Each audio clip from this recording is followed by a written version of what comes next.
Eto guys, palalambutan ko na ang bisukol. Yes. Dahil nabusan kami ng gas. Ito ang solution guys. Agaron na kon. Agaron. Ito yung solution guys. Walang mabilan ng gas. Ewan ko ba. Kaya ito. Ito. Ang solution is mag-aron. Ganito dito sa province guys.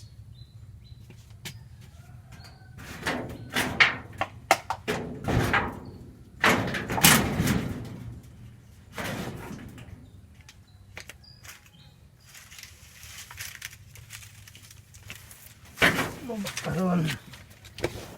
Ito ang madaling pang aron guys. Yan, dahon ng nyug.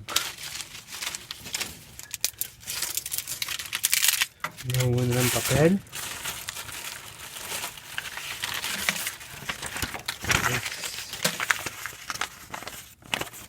Ito buhay sa probinsya.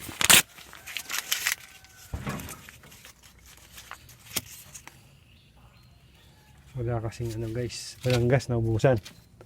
Walang mabibilhan. So, ayan. Agaron. Tawag dito guys, agaron.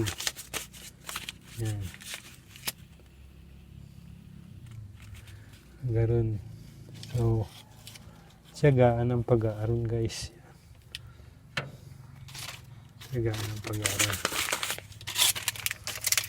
Nilalagyan to ng dahon ng nyug. Kasi, medyo mas matagal mas matagal maubos yung dahon ng nyug guys. Ewan ko ba.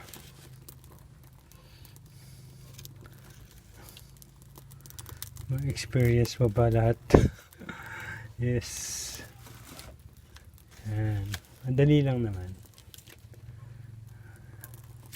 Pag kumapit na yun ano guys, yung apoy sa kahoy, pwede mo nang bisibisitahin na lang. Bisibisitahin. Tingnan mo kung may apoy pa. Pero ito guys, medyo ano to, tagal, ano to. Ito, babantuan ko lang muna. Papakuluan ko ng bagya. Tapos pagka tatanggalin ko din yung tubig. Ang tawag dito, kill natin. Para pero kanina pinakulang ko na ng bagya para madaling matanggal yun yung takip. Kung nakita niyo yung tinanggal kong takip, nakadikit kasi yun hindi basta natatanggal yung pag hindi mo pinakuluan. Pinakulang ko na kanina, pero ngayon papakulaan ko ulit, saka ko itatapon. Yan guys, ganito lang ang life dito sa province. Sa province walang gas, agsong road. Yan, may kahoy naman, kaya no problem. Tiyaga ka lang guys na yan, magano ng kahoy. Yan. Sa taas na ito guys, ayan, may mga stock na kahoy. Yan. Yan. Okay, kita nyo ba yan?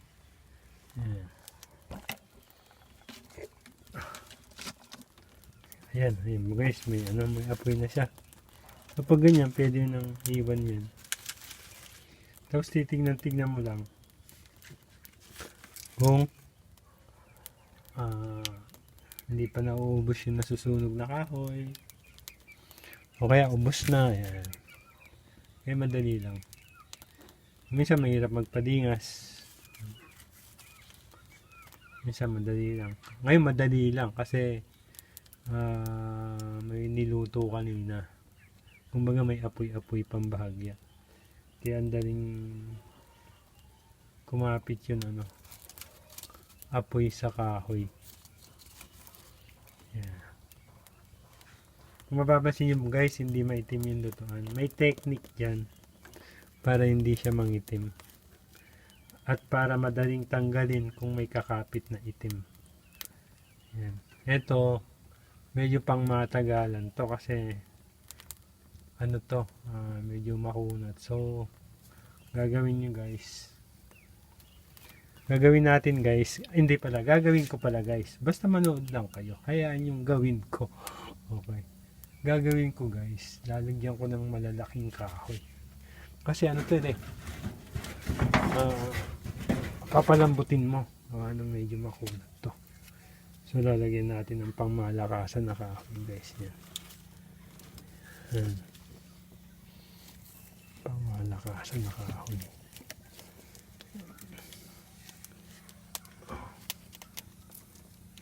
Malakasan na kahoy.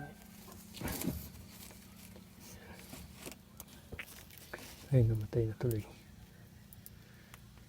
Malakasan na kahoy. Ayan natin.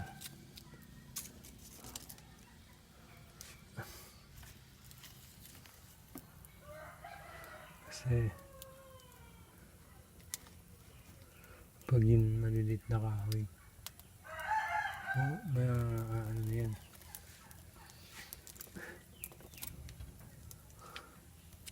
Yan. Ang malakasan. Kasi guys, pagka maliliit yung lalagyan mong kahoy, tapos may pinapalambutan ka, saglit lang, ubos ang maliliit, hindi pa malambot. Kaya ito, pag medyo malalaki lalagay mo,